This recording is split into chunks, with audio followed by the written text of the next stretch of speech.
Good morning, class. As you know, today we are starting the new chapter and it's a new unit also. तो it's are unit number 8 और आपको पता है जो हमारी total units हैं वो 10 है।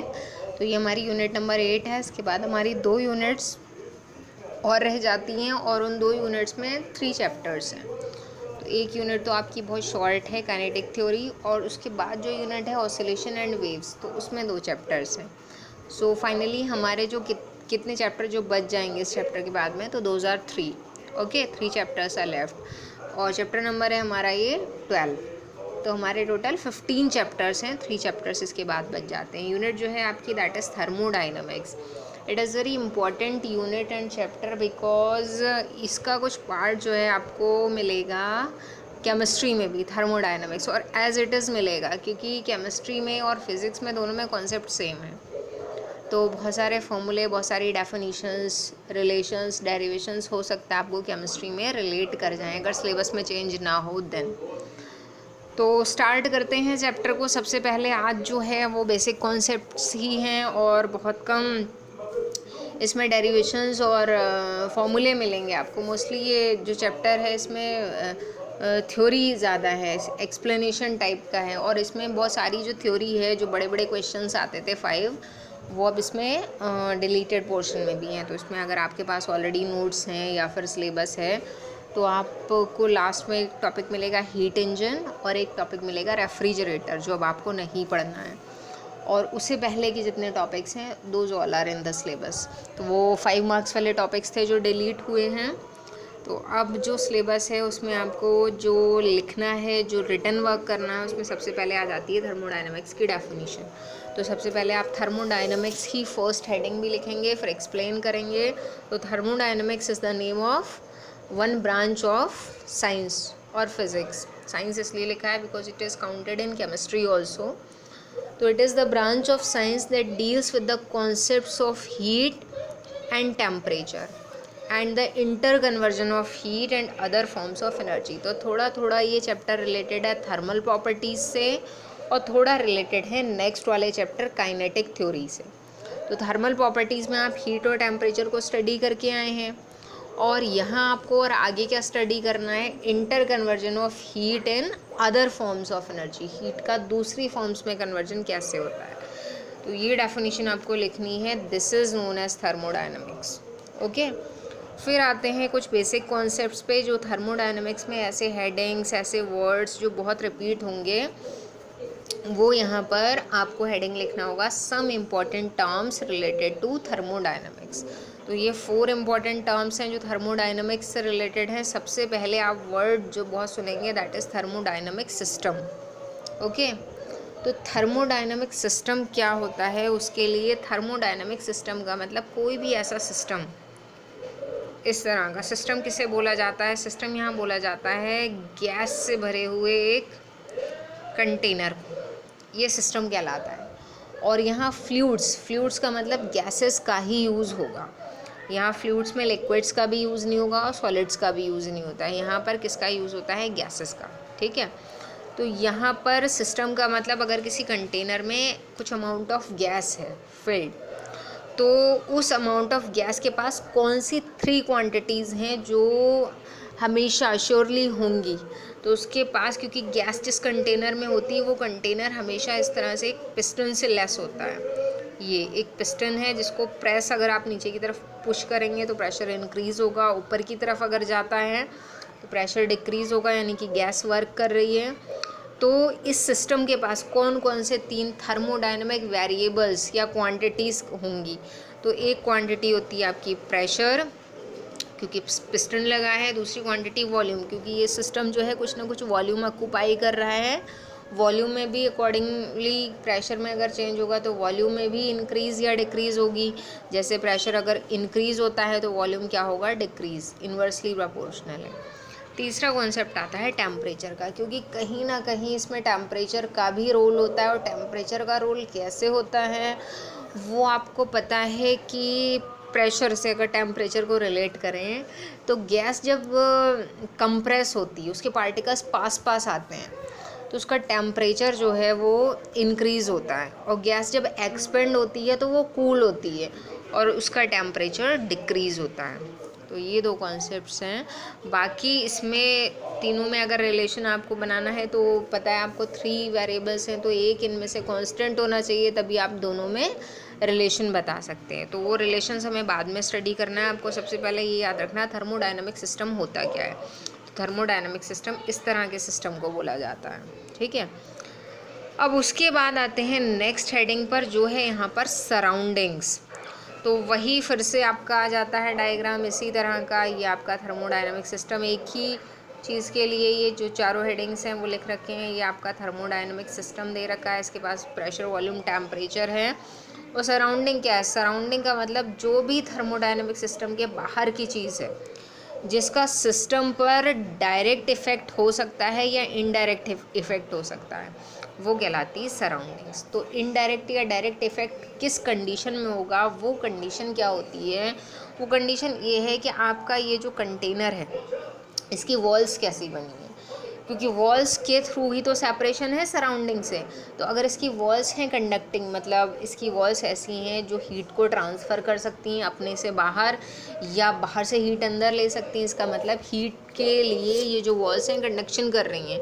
तो अगर ऐसी वॉल्स हैं तो इसका मतलब सराउंडिंग से एक्सचेंज हो सकता है। और अगर ऐसी वॉल्स हैं जो किसी ऐसे मटेरियल से बनी है जो हीट का ट्रांसफ़र नहीं कर सकता है, तो जैसे लगभग वुड है या प्लास्टिक है, इनमें कंडक्शन थोड़ा कम होता है, तो एडियाबेटिक वॉल्स कहलाती है, नॉन कंडक्टिंग वॉल्स। तो उसमें सराउंडिंग का इफ़ेक्ट थोड़ा सा कम होता है। तो सराउंडिंग का मतलब हर एक वो चीज़ जो बाहर है सिस्टम के, उसका सिस्टम पर इफ़ेक्ट हो सकता है, वो सराउंडिंग कहलाती है। ओके, फिर आते हैं थर्ड हेडिंग पे। फिर से वही हेडिंग है थर्मोडायनेमिक वेरिएबल्स, जो मैंने आपको बताया था क्वांटिटीज़, उन्हीं का अदर नेम है वेरिएबल्स। तो the quantities like pressure, volume and temperature which help to study the behaviour of a thermodynamic system. तो बिहेवियर इसी से स्टडी करते हैं, ये कहलाते हैं थर्मोडायनेमिक वेरिएबल्स। ओके, और फोर्थ पॉइंट है important point, equation of state. या हो सकता है आप स्टडी कर भी चुके हों और ये आगे भी आपको स्टडी करना है, केमिस्ट्री में भी है ये इक्वेशन ऑफ स्टेट। तो इक्वेशन, ये पहला रिलेशन, पहला फार्मूला यहाँ पर आ रहा है। इक्वेशन ऑफ स्टेट का मतलब है कि ऐसा रिलेशन जो आपने 3 वेरिएबल्स अभी पढ़े हैं, प्रेशर, वॉल्यूम और टेम्परेचर, इनको रिलेट करता हो, वो रिलेशन कहलाता है इक्वेशन ऑफ स्टेट। तो ये पता है आपको, ये रिलेशन है PV is equal to RT, या इसको गैस इक्वेशन भी बोला जाता है। तो ये इक्वेशन अगर n मोल्स के लिए हो, अगर 1 मोल के लिए होती है तो PV is equal to RT होता है। अगर n मोल्स के लिए हो, गैस के कितने नंबर ऑफ़ मोल्स हैं ये भी बताना पड़ेगा। तो अगर n मोल्स हैं, प्रॉपर रिलेशन यही होता है PV is equal to nRT। वो 1 मोल के लिए PV is equal to RT भी लिख सकते हैं। उसकी डेफिनेशन क्या होगी? The mathematical relation between the pressure, volume and temperature of a thermodynamic system is called its equation of state। तो लिखा है इसमें n मोल्स के लिए इक्वेशन ऑफ स्टेट क्या होगी, ये दिस वन। ओके, तो ये 4 एक बार फिर से देख लीजिए, आपको इम्पॉर्टेंट टर्म्स लिखने हैं, thermodynamic system, surroundings, thermodynamic variables, और आता है आपका इक्वेशन ऑफ स्टेट। ठीक है, आप फिर से यहाँ पर एक न्यू हेडिंग आया है, ये इन सबसे अलग है। नेक्स्ट हेडिंग है थर्मल इक्विलिब्रियम। ओके, तो थर्मल इक्विलिब्रियम क्या कहलाता है? थर्मल वर्ड टेम्परेचर से रिलेटेड है, और इक्विलिब्रियम का मतलब होता है कि ऐसी कोई भी स्टेट, ऐसी कोई भी कंडीशन जिसमें दो अलग अलग सिस्टम, दो सेपरेट सिस्टम है, उनका टेम्परेचर अगर बराबर हो जाता है। Thermal word stands for temperature only. अगर दो सिस्टम का एक ही टेम्परेचर है, सेम टेम्परेचर है, तब वो दोनों सिस्टम कहलाते हैं थर्मल इक्विलिब्रियम। ठीक है, तो 2 systems are said to be in thermal equilibrium with each other if they have the same temperature। तो जो क्वांटिटी थर्मल इक्विलिब्रियम के लिए डिसाइडेड है, दैट इज़ ओनली टेम्परेचर, वो सिर्फ टेम्परेचर है। ओके, उसके बाद आता है हमारा नेक्स्ट हेडिंग थर्मोडायनेमिक इक्विलिब्रियम। तो थर्मल इक्विलिब्रियम के बाद थर्मोडायनेमिक इक्विलिब्रियम में क्या डिफरेंस है? तो थर्मोडायनेमिक इक्विलिब्रियम का मतलब ये है कि सपोज दैट, वही डायग्राम से मैं आपको बता दूंगी, ये दोनों डायग्राम्स दे रखे हैं। सपोज दैट वही कंडीशन है कि हमने 2 सिस्टम्स ले रखे हैं, तो वो दोनों सिस्टम्स के लिए आपको पता है प्रेशर वॉल्यूम टेम्परेचर 3 क्वांटिटीज़ हैं, ठीक है। तो ये एक सिस्टम है, ये एक सिस्टम है, इसका प्रेशर वॉल्यूम टेम्परेचर अलग है, इसका प्रेशर वॉल्यूम टेम्परेचर अलग है। और मान लीजिए ये दोनों सिस्टम किसी ऐसी वॉल से सेपरेटेड है जिसमें हीट का कंडक्शन नहीं होता है, इसका मतलब इसका टेम्परेचर इधर ट्रांसफ़र नहीं हो पाएगा। तो इसका जो सेट ऑफ वेरिएबल है P1 V1 T1 और इसका जो सेट ऑफ वेरिएबल है P2 V2 T2, ये अगर हम कुछ टाइम के बाद ऑब्जर्व करें तो कांस्टेंट रहते हैं, इनमें कोई चेंज नहीं आता है, ठीक है। तो इसका मतलब ये दोनों वेरिएबल्स बराबर तो नहीं हुए एक दूसरे के, जैसा थर्मल इक्विलिब्रियम में टेम्परेचर क्या हो जाता था, सेम। तो ये सेम तो नहीं हुए, लेकिन ये कांस्टेंट है, ना इसके प्रेशर वॉल्यूम टेम्परेचर में कोई चेंज आ रहा है, ना इसके प्रेशर वॉल्यूम टेम्परेचर में चेंज आ रहा है। तो वही लिखा है यहाँ, a system set to be in the state of thermodynamic equilibrium if the macroscopic variable describing the thermodynamic state of the system do not change with time, यानी कि प्रेशर वॉल्यूम टेम्परेचर अगर टाइम के साथ ना बदलें, जितने थे उतने ही रहें, तो वो थर्मोडायनेमिक इक्विलिब्रियम है। अब कैसे होता है ये आपको बहुत अच्छी तरह से इस डायग्राम से क्लियर हो जाएगा। तो डायग्राम मैंने यहाँ दोनों बना रखे हैं। उसके लिए डायग्राम को समझने से पहले आपको दो इम्पॉर्टेंट टर्म्स यहाँ समझने हैं। एक टर्म है एडियाबेटिक वॉल, दूसरा टर्म है डायाथर्मिक वॉल। ओके, तो देखिए एडियाबेटिक का अदर नेम है नॉन कंडक्टिंग वॉल, जैसा मैंने अभी आपको वॉल्स के बारे में बताया था। और डायाथर्मिक वॉल का मतलब होता है कंडक्टिंग वॉल, ठीक है। तो एक बहुत सिंपल सा एग्जांपल इससे पहले कि सपोज दैट ये आपका एक ऐसा वेसल है या ये एक कप ऑफ टी है जिसका टेम्परेचर हाई है, ओके। ये सराउंडिंग में आपने रख दिया। अब सराउंडिंग में रखने से आपको पता है कि कप ऑफ टी कि वॉल्स कैसी हैं, कंडक्टिंग हैं। तो इसका मतलब इसके अंदर जितना टेम्परेचर है कुछ टाइम के बाद अगर आप ऑब्जर्व करें तो इसके अंदर जितनी भी टी है वो कोल्ड हो जाती है। क्यों हो जाती है? क्योंकि बाहर जो इसकी हीट थी वो कहाँ ट्रांसफ़र हो जा रही है, बाहर। तो इसकी हीट का कंडक्शन बाहर हो जा रहा है। तो इसका मतलब इसकी जो वॉल्स हैं वो कैसी वॉल्स हैं, कंडक्टिंग वॉल्स हैं, ओके। तो ये जो हीट का ट्रांसफ़र है वो किस पे डिपेंड करता है, वॉल पे। अगर कंडक्टिंग वॉल है तो हीट का ट्रांसफ़र हो जाएगा। आप सपोज दैट आप इस पूरे को इंसुलेट कर दें किसी और मटेरियल से। ये एक ऐसा मटेरियल आपने कप के बाहर रख दिया, कप को उस चीज़ के अंदर एक और कंटेनर के अंदर रख दिया, और इसकी जो वॉल है वो कैसी वॉल है, नॉन कंडक्टिंग, यानी कि एडियाबेटिक वॉल है। अब क्या होगा, कुछ टाइम के बाद भी अगर आप ऑब्जर्व करें तो जो टी है वो गर्म मिलेगी। तो जैसा थर्मस फ्लास्क में होता है, तो जिस मटेरियल से बना होता है या उसके अंदर नॉन कंडक्टिंग मटेरियल को फिल कर दिया जाता है, जिसकी वजह से क्या होता है कि टेम्परेचर का, हीट का ट्रांसफ़र नहीं होता है, टेम्परेचर चेंज नहीं होता है। जैसा आपने देखा होगा कि समर सीज़न में जो आइस होती है उसको स्ट्रॉ से कवर करके रखते हैं ताकि जो उसका टेम्परेचर है वो रेज़ ना हो पाए और वो मेल्ट ना हो पाए। तो ये जो वॉल्स हैं इनके नाम आपको याद रखना पड़ेंगे। जो वॉल्स हीट का कंडक्शन करा देती हैं उनका नाम कंडक्टिंग वॉल्स होता है, लेकिन यहाँ पर हम क्या वर्ड यूज़ करेंगे, डायाथर्मिक वॉल। जो वॉल्स हीट का कंडक्शन नहीं कराती हैं उनका नाम नॉन कंडक्टिंग वॉल, लेकिन हम वर्ड कौन सा यूज़ करेंगे, एडियाबेटिक वॉल, ओके। तो ये दो वर्ड्स आपको याद रखने हैं। अब देखिए डायग्राम्स को ध्यान से। सबसे पहले हम बात करते हैं पहले वाले डायग्राम की। तो पहले वाले डायग्राम में लिखा है gases A and B separated by an adiabatic wall, ठीक है। तो आपको पता है कि ये दो सिस्टम है, ए और सिस्टम बी, ठीक है। ये दोनों सिस्टम्स के बीच में ये वॉल बनी है।